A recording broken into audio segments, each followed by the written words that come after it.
Peter Platypus.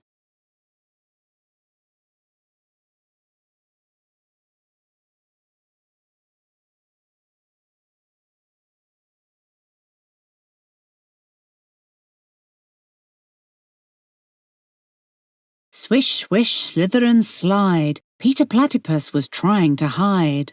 He just jumped onto a giant eel and had a ride, but all he did was hurt its pride.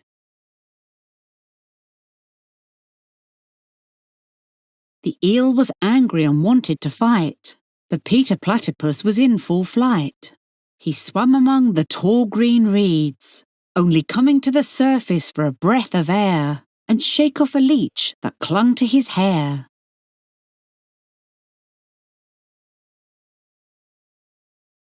Then he dived back down to the depths below, searching for worms wriggling in the flow. He gulped them down with a great big grin, until he spied a mighty fin. Tommy the trout, his greatest pal, was splashing about and looking quite well.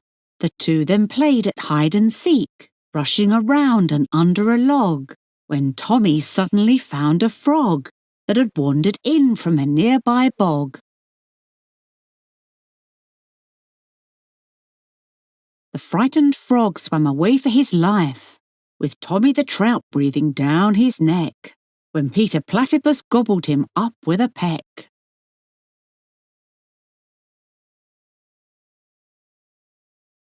Well, Tommy the trout became quite furious. This just made Peter Platypus curious, and Tommy the trout even more furious. But after a while Tommy's temper cooled, and again they played and pranked and fooled, until Peter Platypus tired and thought it best to find his home and have a rest.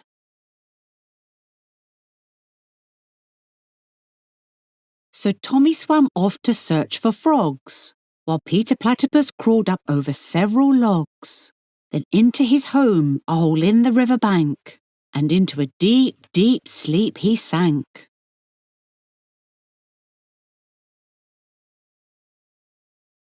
Day after day the pair of them would play, for Tommy the trout had decided to stay, so they played with each other some fish and young yabbies. The only ones they disliked were the grumpy old crabbies.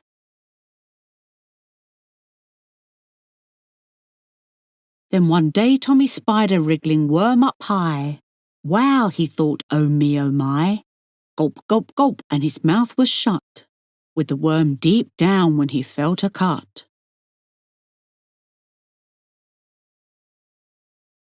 A strong steel hook had caught him well. The fisherman would soon him sell.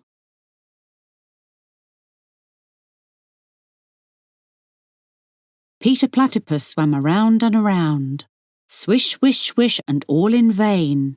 Poor Tommy was gone, and he felt the pain.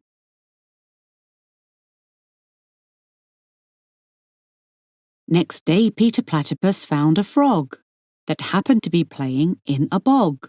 They swam together and had such fun, till a giant crab took a mighty bite, just missing the frog and giving Peter a fright.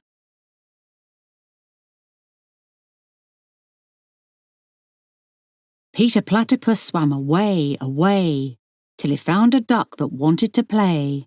They both had bills and neither had gills, and upon the water together could glide, while down the muddy bank they would gleefully slide.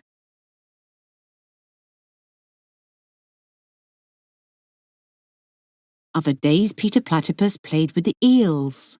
Worms they ate for their lunchtime meals. They slithered in the mud, the reeds and the deep bogs, chasing the frightened little green frogs.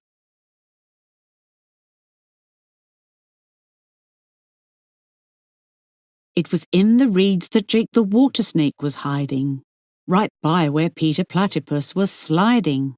So out popped Jake with his scales bristling, and his great big eyes, they were glistening.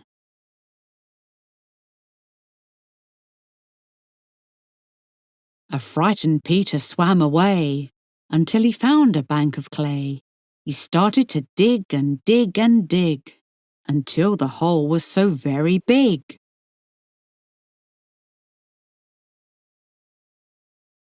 Inside the hole he could sleep and hide from all the creatures that right by would glide.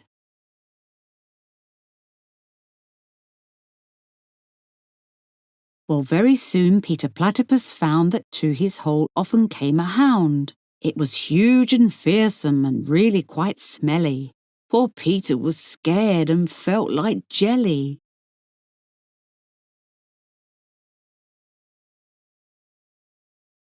So away he swam and he swam afar, till he came to a river and she caught his eye. And all he could think was, oh me, oh my, a female platypus so very close by. Oh me, oh my.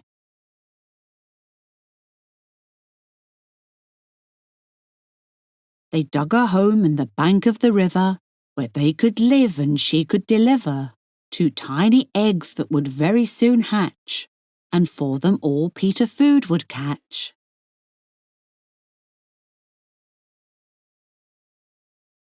The days rolled by and Peter was happy.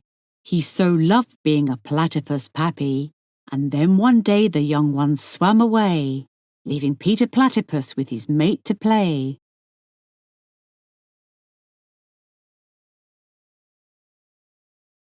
They are both still there where so pure is the air, and although quite grey is their very hair, they swim about without even a care.